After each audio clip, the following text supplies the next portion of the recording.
Leon Draisaitl's agent says if a extension isn't done quick, he may walk in free agency. Plus, Leafs prospect Cade Wbber speaks out on his abilities during this rookie camp, and Leafs fans should get really excited for his play. But before we jump into this video today, Mark, we gotta say that we're almost 120 subscribers away from our goal of 4,000 subscribers by Sunday. So if you guys aren't subscribed to the channel, make sure to go down below and hit that subscribe button and get us one more sub closer to our goal of 4,000 by Sunday. But Mark, with that said, let's just jump right into the first topic of the video today, which is huge Draisaitl contract update. And yes, this is something that a lot of Edmonton Oilers fans have been concerned about since, being put out in the Stanley Cup final. Are they going to be able to extend Draisaitl? And today, we actually got some clarification on this from Leon Draisaitl's agent. Draisaitl's agent says here there's no rush yet, but either it happens quickly by the end of August or it doesn't work out at all. And he said it will also become clear whether Edmonton really wants him or not. And he also went on to say here he is very confident that there will be an agreement with Edmonton in the end. And Mark, before I throw it over to you, he also had this to say as well. He said he feels like Draisaitl has been playing at least 30% below his actual value over these last couple of years. Obviously, he's coming off or currently on an $8.5 million contract. So it seems like Draisaitl and his agent kind of see him maybe in that $10 million plus range. But Mark, hearing this is pretty big news that if Draisaitl doesn't sign by August, he may walk next year. Yeah, it's kind of scary for Oilers fans. I mean, you look at this team, a team that just went to 7 games, almost having one of the biggest comebacks in NHL history in the Stanley Cup Finals, but seeing Draisaitl's agent coming out and saying, hey, we want to get this done. If we're going to go into next season without a contract, maybe Draisaitl does test the free agency market. This Oilers team, yes, they do have some contracts coming off the book. I mean, Jeff Skinner's a guy that will be off the books going into next season. But if you're looking at Leon Draisaitl and he wants a huge, significant raise, if he's looking at the $3, $4, or $5 million raise on his current $8.5 million contract, maybe the Oilers do start looking at either moving on from him or moving out some other pieces. I mean, you have multiple guys. Cody Ceci's a guy that you can move on from. Darnell Nurse is another player. But you need to look at this team as Connor McDavid's team. Yes, Draisaitl is outstanding, but you don't lose Connor McDavid to keep a guy like Draisaitl. Not saying that you would lose one or the other if you kept the other guy, but I think it is going to get a little scary once it gets to that point of August, September, October. You get into the season, if this team hasn't worked anything out or they're far off the contracts, it would not surprise me if he tested for agency next July 1st. Yeah, 100%. I mean, I think with him and his agent, they're kind of looking at these contracts like William Nylander just signed, like Auston Matthews just signed, and what Mitch Marner is going to sign this season to see the ballpark of where Leon Draisaitl will land. And do I think it's over $10 million? 100%. I think that just makes sense. It just seems like that's the right contract for Draisaitl because, like you said, he's a phenomenal player, an exceptional goal scorer, and I think Edmonton is in a sticky situation because I think they need to keep Draisaitl to keep McDavid there when his contract's up because those are the two stars. Those guys just carried, with Evan Bouchard, the team on their back through this entire playoffs. And, obviously it didn't result in a Stanley Cup win, but it almost did. So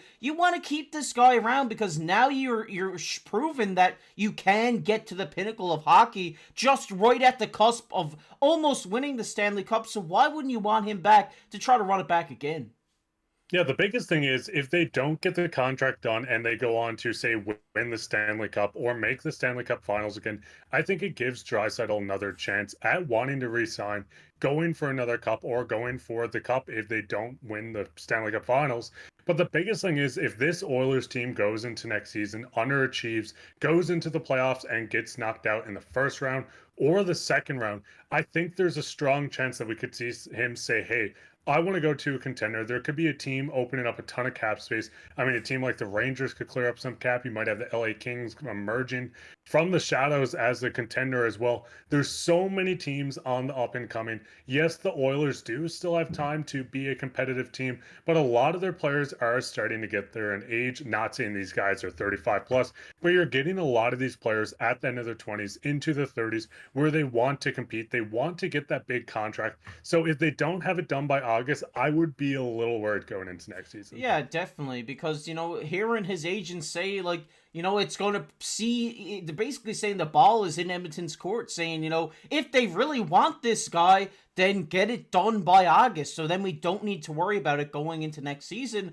And, as longer as these contract negotiations go on, it's more stress on the player, more stress on the agent. But we always see in contract years, players have amazing seasons and stuff like that. But it just seems like Draisaitl and his camp want to have this done before the start of the season. And like you said, if they don't get it done, I wouldn't be shocked if he walked because, there's lots of teams out there that could use a Leon Draisaitl, that's for sure. And if you can't keep Draisaitl around, then Oilers fans definitely need to worry about when McDavid's time comes up, because if they can't keep him there, what are they going to promise to McDavid to keep him there? It's just it's going to be crazy to see what unfolds here over the next couple of months in Edmonton, Mark. Yeah, that's the biggest thing. I think it's a really matter, like I said, going into the season on how things look. If they go into the season on a losing streak like they did last year, which is a high possibility, yes, they played outstanding going into the playoffs. Yes, they got some lucky games in the playoffs as well. They made the finals, but this was a team that was almost ruled out. The head coach changing, players picked up that second gear, but they can't come into this next season flat-footed like they did last season. Yeah, definitely. It's definitely going to be interesting to see what happens here in Edmonton. I think it's going to be crazy regardless. He's either going to sign a wild extension or just going to walk, and that's going to leave Edmonton in such a weird predicament. But I'm so here for it. I love chaos. I want to see what's about to unfold here in Edmonton. But we're going to get into the second topic of the video today, which is Leafs fans get hyped for Cade Wbber. And yes, Cade Wbber, you might remember that name. That is a guy we talked about at trade deadline that they got from the Carolina Hurricanes. They got his rights, and we actually got some quotes from Cade Wbber during the developmental camp about how he feels about his game, and this is actually what he had to say here. He said, "I take pride in being that defensive defenseman, blocking shots, doing the unsexy things." Woo, what a word. What a phrase. He said, "That's a big thing here. I know that they're going to put all they can into developing me. I know this is just the beginning. I have a ton of more work to do. I'm looking forward to that." But that's not it. He also went on to say, "I decided that in order to make it to the next level, I had to be hard on guys, make simple plays, using my reach, making it hard on opposing forwards, just being a tough guy, that steady guy. I think I have taken a huge step." And Mark, hearing this come out from such a young guy here in Cade Wbber that we really liked when Toronto traded for him, it just seems like this guy, he's matured. It just seems like he knows what he has to do to take the step to the NHL level. It's just getting there for him, and I'm really excited to see how he progresses this season. Yeah, with Cade, I mean, the first off, he's a huge body. What is he? 6'7". He's still young and developing. I think he might have a promising role in this NHL with the Toronto Maple Leafs. He could come in as a seventh defenseman, a sixth defenseman. He could be a fifth as well. But this kind of shows you the vision Brad Treliving had. We seen last trade deadline. He went out, picked up big body guys, hard to play against, physical. But he also went out and made this sneaky signing in a guy like Wbber. He picked him up. No one really knew about him, but now seeing this kid develop, he's getting a bit more of his passing game. He's still not slow. He's not fast, but he's in between. He's working on his game. And we see what Brad wanted. He wanted these big bodies. I mean, look at what he did this free agency. He went out and got these massive guys. So if Brad Treliving's still with this team, if we see this team continuing to build what they're building now, I think it's just a matter of time and not when, but I mean, if it's going to be a matter of when we see Cade make his NHL debut and get in for the Leafs. Yeah, 100%. I mean, this is a guy who just won the NCAA Hockey East Defensive Defender of the Year. I mean, this is,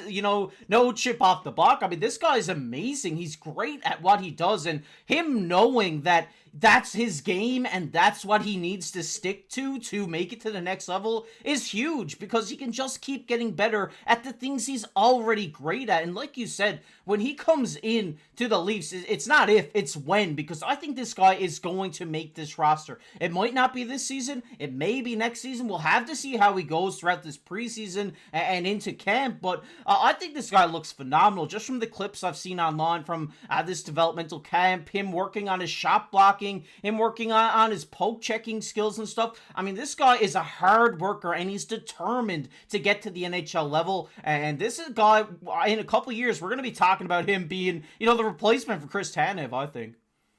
Yeah, the big thing is we see Yanni Hakanpää coming into this team, 6'7", the exact same size, signed on a 2-year deal. So maybe this is Treliving just having that stopover gap of bringing in a veteran defenseman of the same size, the same skill sets, obviously having more time in the NHL. But maybe this is just a little stopover and be like, hey, we have Yanni Hakanpää as a 7th or 6th defenseman for the next 2 years. Then we bring Cade Wbber in on this next contract to be exactly what Yanni Hakanpää is, but almost half the age, by half, 10 years younger. Yeah, definitely. I love this. I love this trade when they got him. I'm loving it even more now just from seeing like how confident he is in his game and how confident he is in himself at such a young age. That just shows a lot. Just for him to have that mentality, and I'm really excited to see him make the step to the next level. We want to hear your guys' thoughts down below in the comment section. What do you think about the Leon Draisaitl situation? What do you think about Cade Wbber? Are you as excited to see him in the blue and white as me and Mark? Let us know down below in the comment section. We're going to get into everybody's favorite topic here, which is comment of the day. And the comment of the day today goes to Nicholas Walls. He says, our defense is 100 times better than it has been in a long time.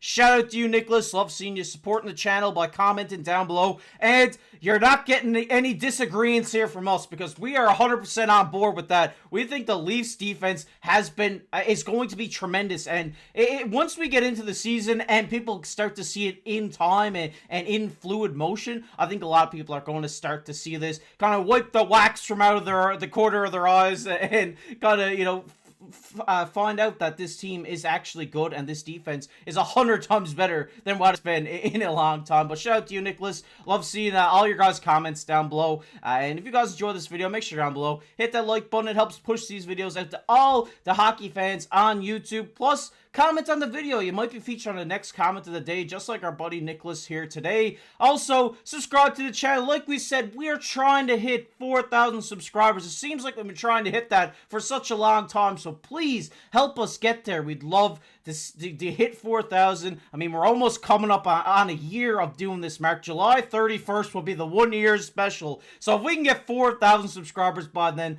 it would mean a lot to us. But if you want to check out a video we did yesterday, it'll be popping up on your screen right now. But as always, I've been your host, KC, alongside my co-host, Mark Pye. Keep your stick on the ice.